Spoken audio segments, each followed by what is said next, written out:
At ang abogado de Campanilla, abogado, lawyer to the stars and the celebrities, Lorna Capunan is in the house! Yay! Actually, para tong opisina niya kasi puro libro. Oo nga. Actually, opisina to ng asawa ko, si Mar. Ayan, kaya puro libro dito. Actually, itong mga librong ito, Attorney Capunan, ay koleksyon ng nasirang Senador Jerry Rojas. Oh, wow. This is his personal collection. You can borrow anytime. Really? Yes, isusoli mo lang. Kung hindi, mahahabla ka. Okay. Good luck. Hindi ka makakuha ng abogado against me. Correct! Yan. Yun ang tanong. Okay, mamaya tatanungin ko yan. Nahabla na ba siya? Sino ang naglakas loob na maghabla sa isang Lorna Capunan? Yan. Well, alam ng tao, siya ay talagang family code lawyer. Yes. Talagang pang-pamilya. Kung may problema sa pamilya, gusot, ayan si Lorna Capunan. Ang hindi nila alam, you are really originally corporate. Yes. Pero parang mas enjoy ka sa personal, family, more fulfilling? Yes, because it affects lives. And I have a very strong, because of my parents, I have a very strong sense of right and wrong. So, I see wrong. I call it when I see it. Ayun. So dito na tayo. Saan nang galing ang isang Lorna Capunan? Alam mo, pinangingilagan talaga siya. Siguro nasa dating mo din eh. Oh, yeah, talaga. Pag tiningnan mo ng masama, medyo nakakatakot din. Ha? Talaga. This is my default face.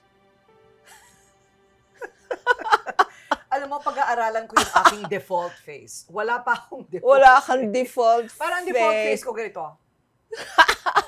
Parang so many... I'm always in awe. No, I'm always interviewing people, so I'm like, I nakabuka know, lang yun. especially in our news show, di ba? Right. Pero may pinanggalingan yan na yung tatay pala ni Attorney Lorna ay Supreme Court Justice. Justice Lino Mejia Patajo. Dating Supreme Court Justice and COMELEC Commissioner. Yes. Wow, okay. Ang nanay naman niya, si Dean Cristeta Taaca Patajo, Dean sa Manila Doctors School of Nursing. Ayun. They're all academics and scholars. Yes. Right? Yes, they are. Oo, talagang, so lahat kayong magkakapatid ba ay naging abogado?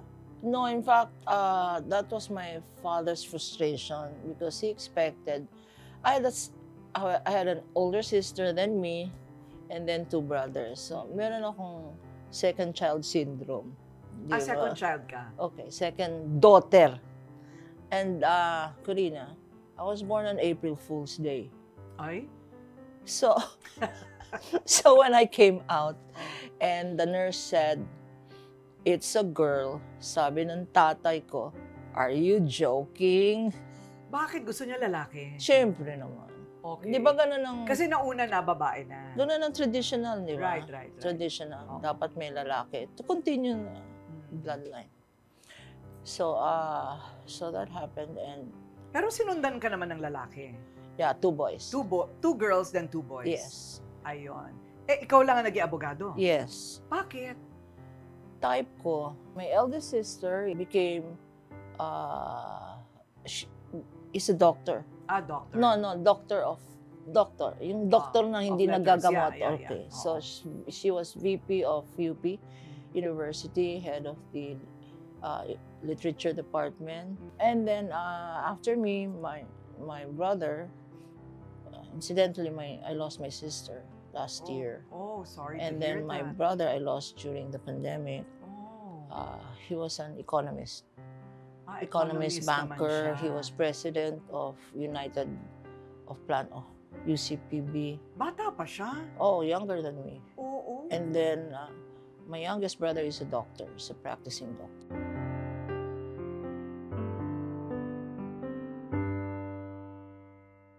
Back to your childhood. My childhood. Ano yon? Nakikita mo parati yung mga magulang mo na parati nakasubsubang mukha sa libro? No. My mom, before she started being VP and all that, was a mom. She really was a mom. In fact, I would recall that we did mommy things. I mean, My sister and I had matching dresses. We had matching shoes. We had curly hair. Mga ganyan. She did mommy things for us. Okay. I guess that was a traditional. That was how husbands Talaga? were there. No career first, no? So, until we all graduated, then she started boom, boom, boom, boom, boom, her career. She even became Professional Regulations Board for nursing. Talaga ba? Eh, Yung maaga kasi siguro siya nag-asawa. Eh, dati noon kasi, even me, no, during those days, pag 20s ka na, tula ka pang asawa, old maid ka na. I got married, I was 24, I think, second year law school. Pero kailan mo naisip na, ay, mag-aabogado na ako talaga? Oh, since I was a kid. In fact, even my lola then said, abogado to. Itong anak mo, abogado to. I would talk to the adults. I mean, you know, as if I were an adult. I didn't realize I was not an adult pala. So, and in a house where everybody talks. My mommy is a talker. My dad was a silent type actually. But we grew up in a traditional family. Talagang discipline. Mahirap man makapasok sa UP ngayon, kahit noon, nakapasok ka rin, at nakapasok din yung boyfriend mo. Yeah. Hindi mo siya nakilala? Yeah. Okay. No, Hindi mo siya yeah. nakilala. Oo. Actually, I met my boyfriend in the tennis court. Ah, hindi sa classroom? Hindi sa classroom. Pareho kayong sporty? Yeah. Okay. And then, he was in a fraternity, and black belter yan. And then, we met there, and I said I was going to go into law school. So, he enrolled night class in law school. Wow. Yeah. Bakit? During the day, ano siya? He was working during the day. Working. Okay. Bakit mo siya nagustuhan? Hindi naman working. Cute siya. Ah, cute. Ah. No, not cute, but parang bad guy. I like bad guys. Oh, yung Kaya maginoo. parati kang may kliyenteng bad guy, ikaw talaga. Parang maginoo pero medyo bastos. Yun ang ayun. type ko. Yun Ang ang... daming revelation. Ang daming revelation talaga. Noong nag-aaral ka in law, ganyan na ba ang aura mo? Yung parang natatakot na lumapit ang mga tao sa'yo o makalaban ka? Yes. Ah, ganon? You mean ganyan na maikli yung hair mo? Ganon? Oh no. Sexy ako noon, Corina. Totoo? Oh, I had hair up to here. Wow. And then, syempre, miniskirt ang uso noon. Miniskirt? Panahon ng miniskirt na. Okay. In first year of law school, we were only 3 scholars. Mm. 2 boys, 2 men, and me. I was Order of the Purple Feather. And I Okay. was in the editorial board as well. So. Wow. Talagang ano, no? Talagang academic achiever ka talaga dati pa. It never occurred to me. I mean, I was never for the grades, but I loved the law even then, Corina. Talaga ba? Kasi parang studying cases is like studying. It's like a story. Oo. May beginning, may conflict, may ending.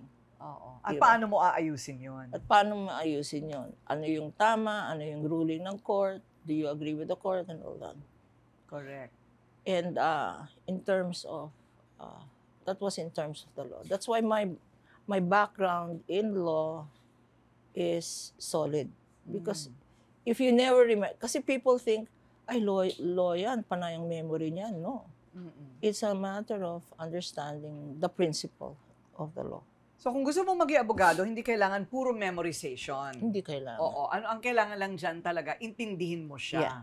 So nung magbabar na kayo, naku, eto na, bar na. Ang tanong, pumasa ba siya? Or rather, anong place niya mula sa pinakamataas? At mas importante, pumasa ba ang boyfriend niya? Yan ang malalaman natin kung anong journey ni Attorney Lorna sa pagiging celebrity abogada de Campanilla.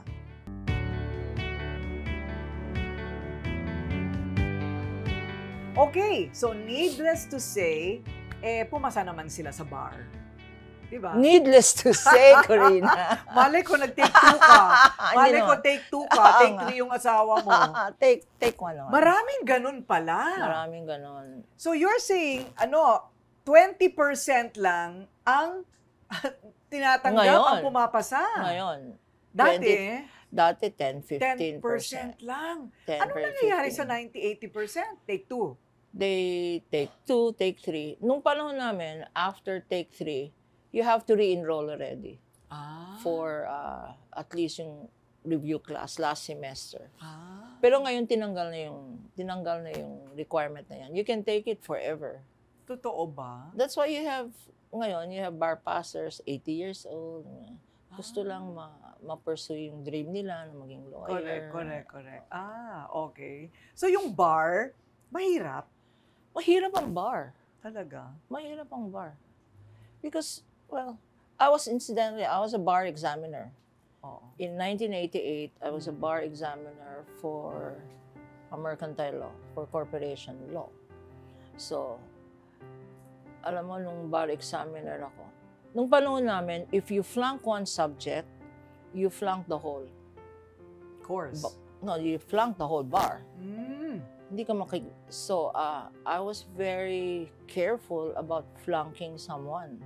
Kasi miski na mag 100 siya, ibang subject, pag flunk mo siya sa subject mo. Lalo mathematics. May mathematics ba sa bar? Wala, kanya ako nag-lawyer eh. Salamat naman. O tapos. Pero pumasa kayo, okay ang asawa mo. Nagdadalang tao ka nun, di ba? Second year. I had my baby in second year. So may baby ka na nun, right? Yeah. Okay. So paano nangyari na mabuti pinayagan ka ng asawa mo na agad kang na-recruit dito sa isang sikat na law office? Yeah. I was hired. I was under bar. I was hired. Totoo? Yeah.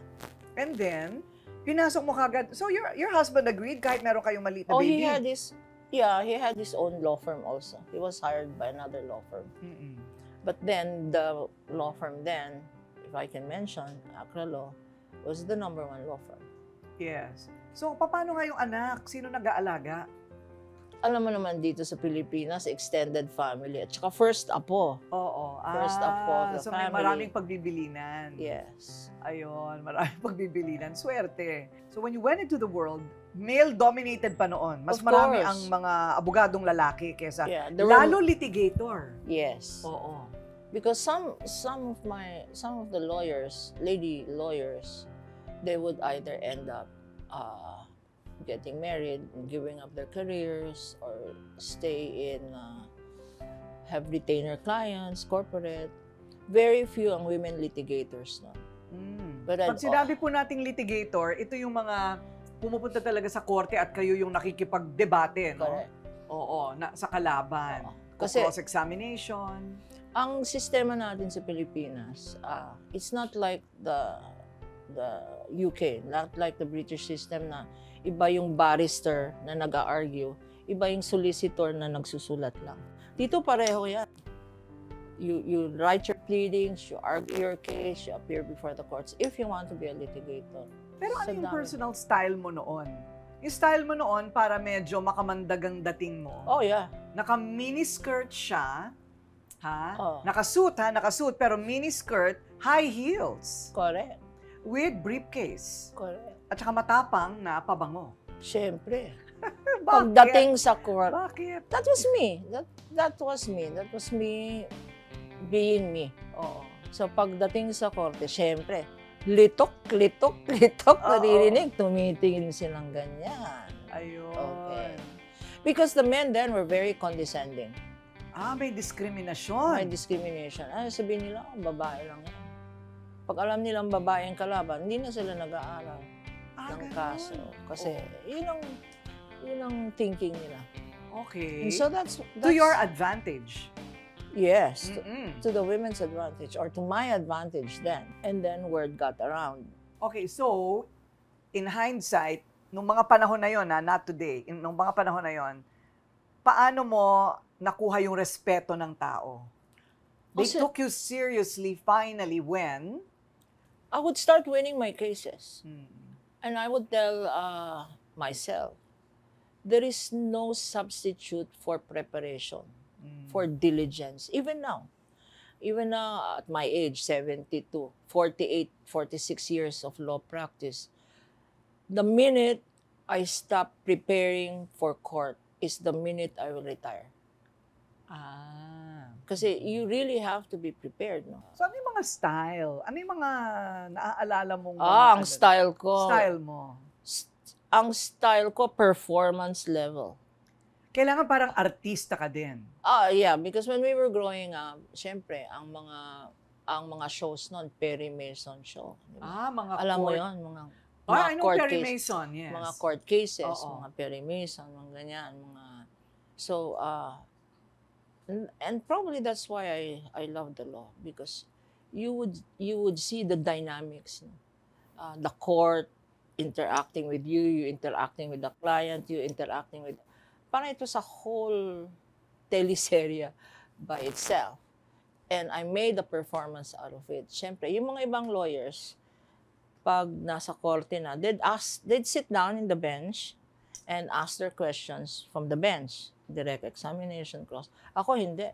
I'd stand up, kasi sa courtroom, may judge, tapos may witness stand, no? I'd really stand up, go to the witness, especially pag cross-examination. Look at the witness, eye to eye, and then cross-examine from there. Because you can tell if a witness is telling the truth or telling a lie by body language. So that's my style. I would beat my opponent to a pulp. So hindi ako, pag objectionable ang questions, I would object. Hindi yung tatamad-tamad. Sige na, pabiyaan mo na yung question niya. Sige na. Hindi naman mahirap yung nanay ka na. By this time, okay, so naka-4 ka na boys ba? Yeah. 4? 5. 5? Puro boys? For all boys. Totoo ba? And I have 3 grandsons, Hindi ka ba What? Wala pa rin babae? Yeah, and I had 9 dogs. Lalaki din. No. Yes. Puro lalaki din? Puro lalaki din. Pinapakapon mo ba? Pakapon mo, maghahanap yun. Wala na kasi na old age na sila. Old age na sila. Naka-5 boys ka. So, pero active na active ka sa lawyer. Yeah. Diba? Not only in lawyering, but in my various advocacies. Marami akong advocacies. Anong training mo as a mom to your boys? You bring them along? No. Karay-karay mo sila? Hindi? No. Oh, well, my boys, I was father to them because I widowed, di ba, in 2001. Oo nga pala. So nung nagkasakit yung husband mo? Yeah, they were still in elementary. So Ateneo Lasallian. So, pag father and son night, ako yung father, I would go. Campfire, I would go. My husband, when he was still alive, he had only one rule in my house. And that rule to all of our kids was, do not make your mother cry. That was his one rule. So, do not make your mother cry had everything to do with don't get drunk, don't do drugs, don't get anybody pregnant, don't get bad grades, don't get because your mother will cry. So yun, as kids, oh, my mom will cry. No. Even now, they're very sensitive about me, about my feelings. So, and it's mutual. So it's mutual. I'm their mom and they're my babies up to now. I call them baby. Pati yung managing partner, my eldest son, is already in his 50s. Baby pa rin?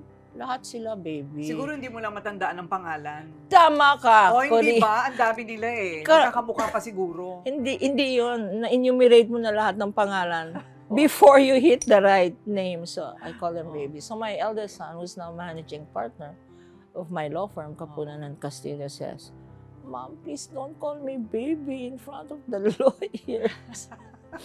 Also, all my babies. So, they're all babies. Talaga? So, teka muna. Not all became lawyers, right? Yeah. One is a lawyer. The second is an architect. The third is another lawyer. Then I have a IT person. IT. And then my baby. How did you survive? Paano yun? Sabi nga nila, pag namatayan ka ng asawa, may tawag sa'yo, balo. Pag namatayan ka ng anak, walang tawag dyan. There's none. Kasi hindi natural na maunahan ka ng anak mo. Siyempre talagang astig yung Lorna Kapunan. Pero nung nangyari yon, Paano ka tinamaan at paano ka nakabangon ulit? No, when I lost my husband, I thought it was the end of the world. It's not, because you are not related to your husband except through a piece of paper. But when I lost my son 2 years later, dugo mo na yan eh. And in the order of the universe, your child shouldn't die ahead of you. Mabait naman ako sa tao, hindi naman ako masamang tao and all that. So, my mistake was I was looking for solutions outwards. And I finally realized that the only way to deal with grief is to accept that you will always grieve. Because you may have lost life, as they say. Death ends life, but it does not end the relationship. So your husband will still be your husband, your son will still be your son, and you grieve. To this day, I grieve, and there are many support groups.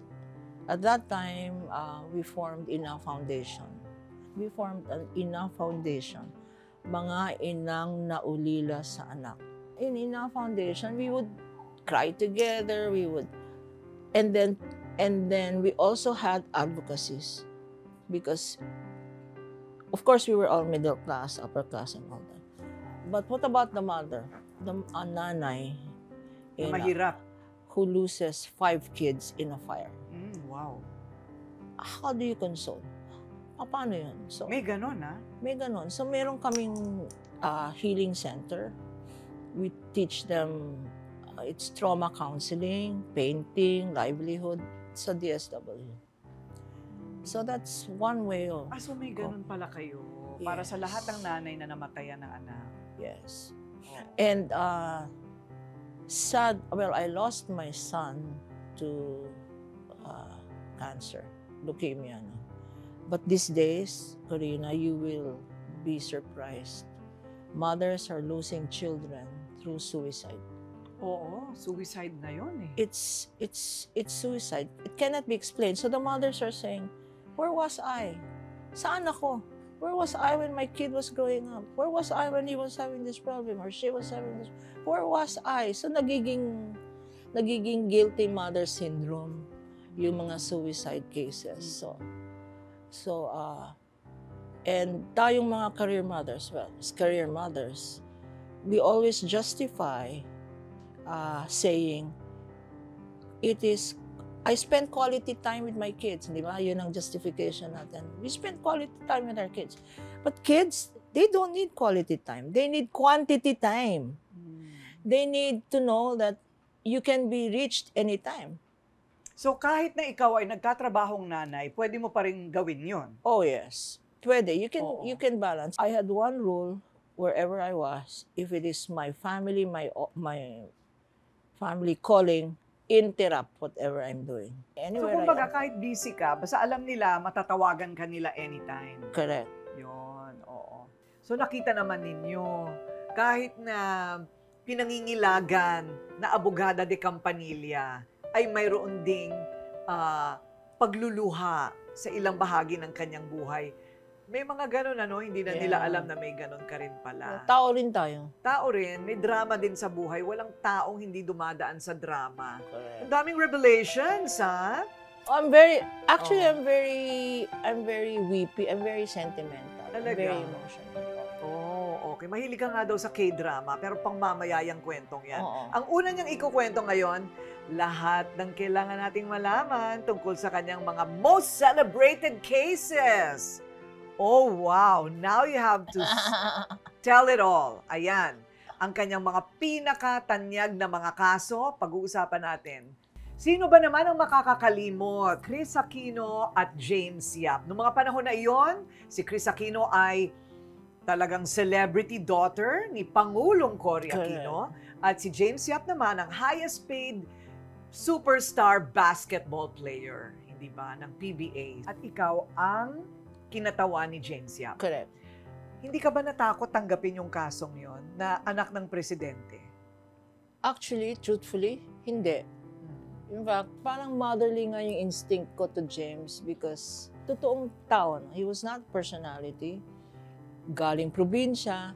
Sabi nga niya, lagi daw siya nano-nosebleed pag nag-uusap sila ni Chris. Parang gano'n, no? So, talagang tao. And he wanted to be a father to James Jr. As a matter of fact, masakit ang loob niya na all of a sudden, hindi na James ang pangalan. Bimbi na. Ang kasong yan, well, clash of personalities talaga. Different economic class, different educational background, different family background. The other thing is media. Chris, as we all know, was a media person. So every single thing that happened which should have been within the family, lumalabas sa media. And media can destroy a relationship. And that's what happened, I think, in this case. No? So, parang laging abuser, victim. Parang laging abuser si James, victim si Chris. No? And that was not the situation. It came to a point where Chris didn't even allow James to be with the son. He always wanted the son to learn basketball, no? To bring him to the games and all that. So ang tatalunan nila noon, at alam naman ito, this is public record, Correct. no? So nalathala na ito, nasa social media ito. Para lang maalala natin, ang hinihingi lang ni James noon is visitation kay Bimbi, Correct. kay James Jr. Ayon. Hindi pera. Oh, no. Hindi pera. In fact, yung public perception, maybe because of media talking about inherited wealth, or she was also the highest paid, whatever, star then. She had so many advertisements. People were saying people were thinking na James was after her money. But the truth is, we did not get a single cent. We did not ask. Okay. As a matter of fact, James gave up their conjugal home in One Ross to Chris. So in the end, ano naman siya? Amicable. Oh yeah, it became amicable because they agreed on visitation. They agreed on support. They agreed on separation of property. Ayun, okay. Rian Ramos versus Mo Twister. Okay, kilala din natin pareho yan. Yeah. So Mo used to be a DJ, no? And now, parang vlogger siya. And Rian, of course, is a beautiful actress. Okay, ano nga ba ang pinag-aawayan nila noon? Well, it had to do with slanderous and libelous statements na hindi naman totoo. And it Of Mo Twister, against laban kay Rian. Si Rian ang kliyente mo. Si Rian ang kliyente ko. So, at that time, yung domestic violence law applies to dating relationship na. Mag-boyfriend sila. So, we filed. Ang domestic violence law, RA 9262, applies not only to husband and wife, not only to live-in relationships, to dating relationship. So, we filed a criminal case. And he got convicted. There was a warrant of arrest. And then, he disappeared. He said so many bad things about Rian na hindi naman totoo. Na in-online niya. And at that time, ang image ni Rian was, she was very young. It was probably meant to destroy her career. So, nag-file ng psychological, emotional violence kami for Rian, and we won. He had escaped. Nawala na. Yeah. Pero napapanood pa rin naman si Mo ngayon. I think he's broadcasting from abroad. But Okay. he can come home anytime. So pwede na siyang bumalik. Pwede siyang bumalik because wala nang... Ang warrant of arrest kasi, pag sinerve ng sheriff at hindi na-serve, sasabihin ng sheriff, sheriff's return, the person involved could not be found in the address. That's the end of the warrant of arrest. Unless kumuha ka ulit ng alias warrant of arrest. Pag nalaman mo na where the residence is. I mean, we were not going to have it served abroad. Okay. So ang kailangan gawin ni Mo ngayon is makipagbati kay Rian para wala na. Unless pati na sila, no? We don't know what happened. I see. Or unless they've moved forward. Rian has her own life and rest. Kasi mga Mga kaso kasi, lalo na yung mga ganyan, heat of the moment yan eh. Kung minsan naman, kung minsan yung mga lawyers nag-aaway, yung mga kliyente, nagbati-bati na, hindi ba? Mga ganyan. So, Sinentensyahan ng Sandigan Bayan 2nd Division ang tinaguriang pork barrel queen na si Janet Lim Napoles na makulong ng mahigit 60 taon. Ay, nako, itong Janet Napoles case. Wow! Ito ang isa sa laman ng balita talaga ito for correct. maybe 2 years. Hindi ba? Dahil mayamang-mayamang babae at biglang inakusahan ng graft and corruption na kasama ang maraming sumabit na mga personalidad sa Congress and Senado. Okay. Nagtataka ako nun, bakit mo tinanggap yung kasong yun? Tinanggap ko yung kaso because naniwala ako sa story niya na hindi totoo yung mga paratang sa kanya. And the reason naniwala ako, because ang naglapit sa amin yan, kilala ko. At saka yung mga binibigyan niya ng donation, sinasabi na mabait na tao to. And that she was using her money for charity work. At yung pera naman daw niya, according to her, galing sa lihito mong business. Meron siyang coal business sa Indonesia. Tinanong naman namin, nag-due diligence kami sa mga partners niya. Meron naman. Meron daw real estate company sa US. Totoo naman daw. So, on that basis, sabi namin, oo, may naninira lang sa kanya. At talagang meron. Kasi yung people around her, kasi si Janet, hindi nagtapos ng high school yan. So, meron siyang mga kasama na nagre-rely siya. Nalaman niya na sila mismo nag-form ng kanilang foundation at nag-whistleblowing pa. Na sinabi na, hindi amin yan, kay Napoles yan. So, naniwala, tinanggap nyo. Wow, araw-araw kayo nasa news noon. I know. Na talagang yung mga tao galit na kay Janet, pero ikaw nasa tabi ka pa rin niya at that time, Pero one day, nagulat na lang ang lahat. Hindi lang yan, Hindi ba detained siya? Dinadalan pa namin ng pagkain yan. Kasi na-freeze yung accounts niya. She had kids. Meron siya mga kids na pati yung accounts nila frozen. Walang pambaon, walang pang expenses. Kami pa nagdadala ng pagkain. Ganyan ang confidence namin na nagsasabi siya ng totoo. So, nagulat na lang kami, Attorney Lorna, nung biglang sa isang court hearing, nilayasan ninyo. Tama ba? Nilayasan ninyo? Nag-pack up kayo, walk out? Yes. Doon sa court hearing? Yes. Anong nangyari noon? Bakit? Because sa court hearing na yun, although meron na kaming naririnig, and she said that she would tell the truth in court. Because inamin na rin niya sa amin. Meron nga kaming listahan. Meron kaming listahan ng lahat ng mga involved dyan. But that's another story. So, sabi niya, I will tell the truth. Magsasabi na lang siya. Aba, nung tinatanong na siya ng korte kung totoo nga yung, nag-deny pa rin siya. So, she was lying to us and she was lying to the court. Walk out kami. And nag-difference in strategy rin kami ng co-counsel. Kasi meron kaming co-counsel noon. The co-counsel wanted her to continue with her story, her lies. Sabi namin, kung lies ang gusto nyo, labas kami. So in the middle of the hearing, walk out kami. That's me. That's my number one rule with my clients. Don't lie to me. Yun lang ang requirement maging lawyer mo ako. Don't lie to me. Because lawyers are not judges. Hindi naman kami judges eh. Hindi naman kami pumapatol na guilty or not guilty. Every person is entitled to presumption of innocence. Sa Constitution yan.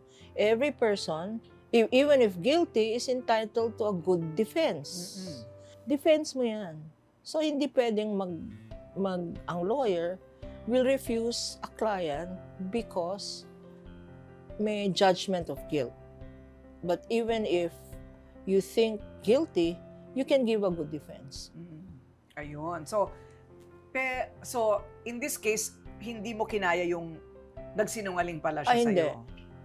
Hindi. Kasi number one yun. The minute you lie to me, No matter how big or small the case is, the minute you lie to me, I can't trust you. Right. Anong reaction mo nung na-acquit siya sa isa sa mga kaso? Ang mga kaso naman, sinks or swims with the evidence. Panalo or talo, depende sa ebidensya. No?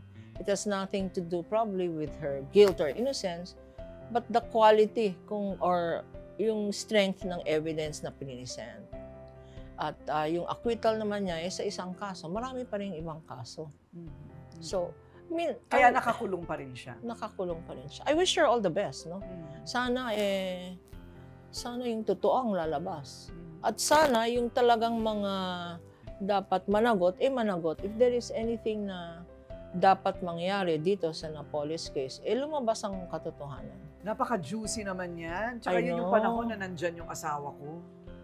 Alam mo, ikaw tatanungin kita, nandyan ba ang pangalan ng asawa ko sa listahan na yan?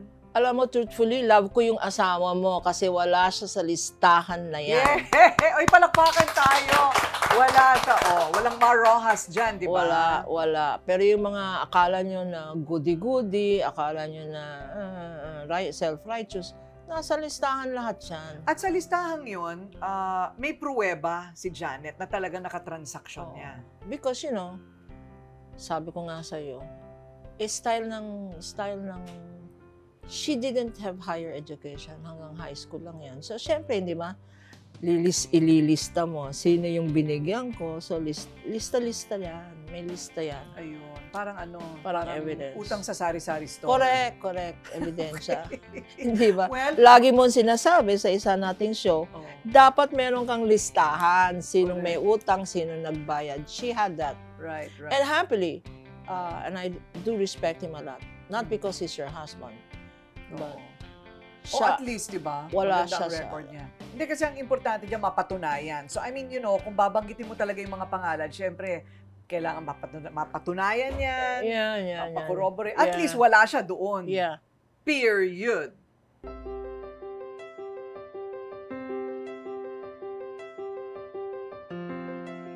Marami tayong mga bagay na hindi nalalaman tungkol kay Abogada de Campanilla, Lorna Capunan.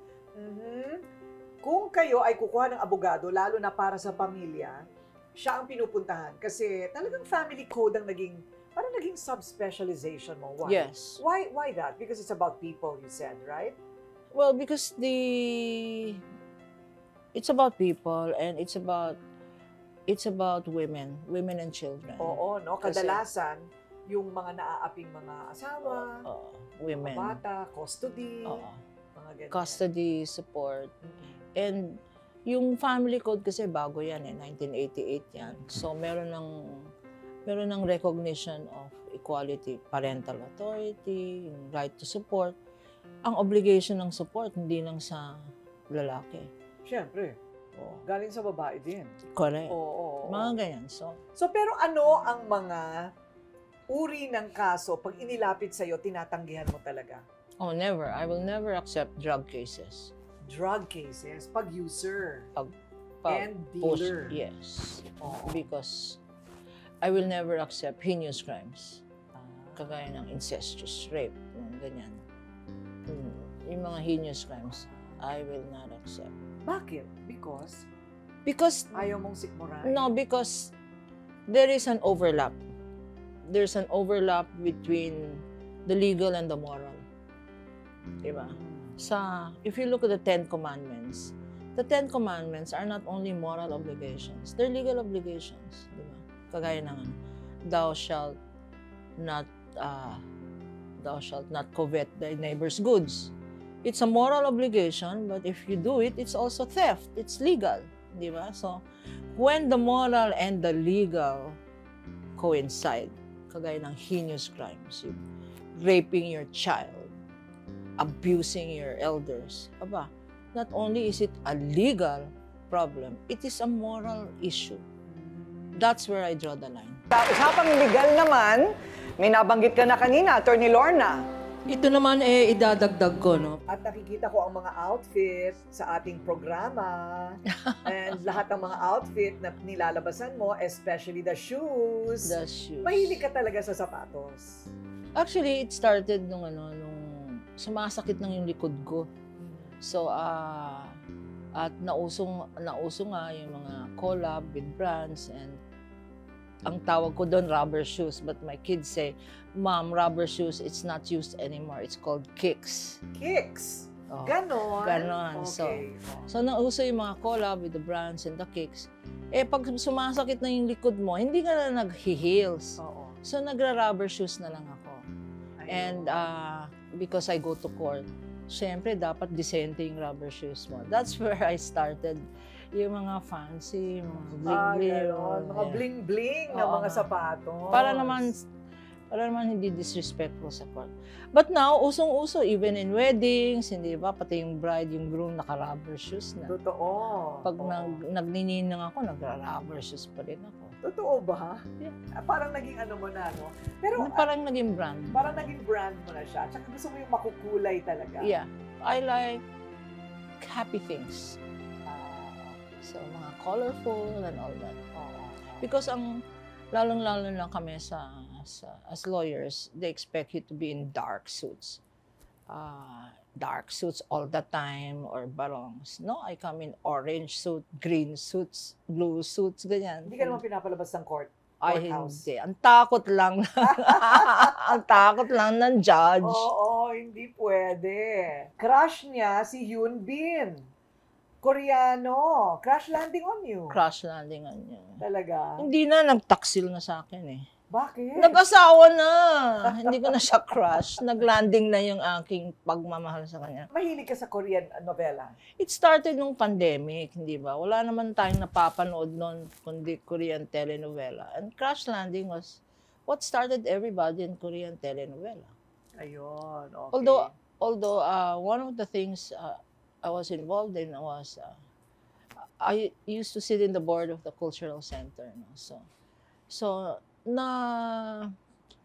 nakita ko bakit yung Korean telenovela, meron laging may kasamang feature on Korean food.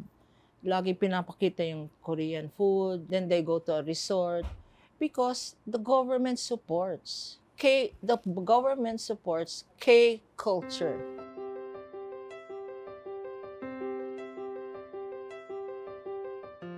Mandando daw na hanggang ngayon, ang mga anak mo, kailangan talagang, ano yan, every Sunday lang or every day na sabay-sabay kayo kakain ng tanghalian at Nung hapunan? pandemic, 12 o'clock and 7 o'clock, yun ang rule. But wherever you are, whatever you're doing, come down for lunch at 12, come down for dinner at 7. So, yun ang ritual namin. Ngayon, Sunday lunch. Sunday lunch. Sunday lunch and Sunday dinner. Ayun. So, ano pa rin yun? Baby pa rin ang tawag mo sa kanila? Oh, baby, kasi nako-confuse ako sa mga pangalan. Paano? Ang dami mo na ring apo. I know. Baby din. Baby din. Oo. At puro lalaki. Puro lalaki. Ilan sa mga apo mo ang tingin mong magiging abogado rin? Well, my eldest apo is now a lawyer. Already? 5 generations na kami, Corina. Ng abogado? Yeah. Wow. My lolo, who was assemblyman during his time, no? My dad, Justice of the Supreme Court, me, my eldest son, who's now managing partner, and his son. So, 5 generations Wow. of lawyers. Congratulations! Oo nga. So, para naman, meron silang R&R, mahilig siyang bumiyahe. Lahat ng Disneyland ang hilig nila. Ilang Disneyland ang napuntahan mo? As they were growing up, California, Florida, Los Angeles, Hong Kong, Tokyo. Yun, mga Disneyland. Hindi lang yun, yung mga Knott's Farm. Yan, Correct. yan. But for you, as a traveler, ano ang favorite destination mo? Europe. Europe is always my favorite. Okay. Because culture is alive there. No? Culture is alive. I always, and I also like the theater scene. So if it's the US, I watch plays in Broadway. Yun ang happiness ko. And in UK, the West End, no? Correct. Watch plays. Correct. But travel with the family is always good. Oo, syempre. Syempre. To get away. To get Kasi away. biro mo, wala ka nang ginawa kundi pag-aralan ng mga kaso mo. How do you maintain your mental health? Me? Yes. I I don't think I'm mentally healthy. Hindi ko pa nakikita masyado. Hindi pa masyadong halata. Well, mental health, you have to do, especially my age, no? I'm proud of being 72. And I'm proud of being 46 years in law practice. You don't look 72, by the way. Thank you so much. And, well, my secret, they ask, what's my secret? I don't stress. I stress people, but that's my secret. I don't stress. Yung mga kausap ko, nai-stress, pero ako, no. Binabalanse mo yung sarili mo. Yeah. I think training yan. Hindi yan basta-basta magagawa. You have to shield yourself kasi. I mean, you know, while you can empathize, pwede kang makiramay, hindi ikaw dapat ang victim. Otherwise, useless ka as lawyer. Oo. Iiyakan ka, sasabay ka sa iyak. Hindi, isipin mo, paano pipigilan yung pag-iyak nito? Sino nang aabuso? Paano nawala ng pera? Paano kukunin yung... If you seem as hopeless as your client, edi walang maniniwala sa'yo. So, ayun. At saka you don't bring home, although I bring home work because you don't, merong sabi nga nila, we're all alpha women on syndromes, di ba? We don't know where the work ends and where the sleep should begin, di ba? Ganun. And my mantra in life is, you don't have to work hard, you just have to work smart. Make use of your time. You're a professional in that. I mean, how many TV shows do you juggle? And yet... Pero kasi ang abogado kasi, you work alone. I have to work with so many people. Kasi kung hawak mo lang sarili mo, wala kang problema. Ang problema yung mga katrabaho mo. Okay, that's diba? correct. That's correct. Kasi hindi naman lahat tulad mo mag-isip. Yun ang nakaka-stress. Yun Pero ang ikaw, as an abogada, yeah. hawak mo yung sarili mo, di ba? Plus, madali. Plus, if you're in a law firm, and yun ang difference nung single practitioner and when you have a law firm. I have a law firm, so we practice a team system. So somebody does the research, interviews clients and all that. But pag litigation, I go to ikaw na talaga. The client wants me to go. And mahilig siya sa painting. How long? Hindi ko naman alam na may ganyang talent ka pala. No, nung pandemic na, di ba? You were talking about mental health. Some people became plantita. Some people started baking cookies. I started painting. Pero ang painting ko is numbers painting. And that's what kept my mind alive. Hindi ko alam na may talent pala ako for painting. So that's how it started. Aba, how many na? Kailan ka naman magwa-one-woman show? Lapit na. Totoo? Ay, kailangan makunan natin yan, ha? Malapit na. Pero numbers painting yan. I have a whole wall in my condo. I have 2 condos. I have in my walls in the condo. Kasi I tell my kids, if you put paintings here in this condo, it should be mine. So, puro akin. In my office naman, my collection in the office is mother and child. So, mostly mother and child. So, ano pa ang gusto mong gawin? Matulog, Corina. Kulang ako sa tulog. Okay yan, all the time. Okay yan. Parang nagawa mo na kasi lahat. Come on. You've traveled the world. Yeah. Ang dami mong anak, may mga apo ka na, lahat mga naging successful sa buhay. Yeah. Nagkaasawa ka na, napapanalo mo halos lahat ang kaso mo. O may mga TV show ka. Ano ba bang gusto mong gawin? Lahat ng sapatos meron ka. Matulog ka na nga. Alam mo, pag Miss Universe contest yan, my real answer would be world peace. Talagang world peace. Kasi world ngayon, peace. magbukas ka ng news. TV. There's war, there's inhumanity, I also sit in the Red Cross, no? Yes. Yung humanitarian law. Pero kung may world peace, wala ka ng kaso, wag natin hingin yan. Ay, gusto ko na rin mag-retire. Kung may world peace sa bagay, gusto mo nang matulog, ng mahaba. O sige na nga, world peace. World peace I agree. Wow, thank you and congratulations for such a best life, so well lived. Thank you so much for this opportunity. Galing. O palakpakan naman natin, Attorney Lorna Capunan.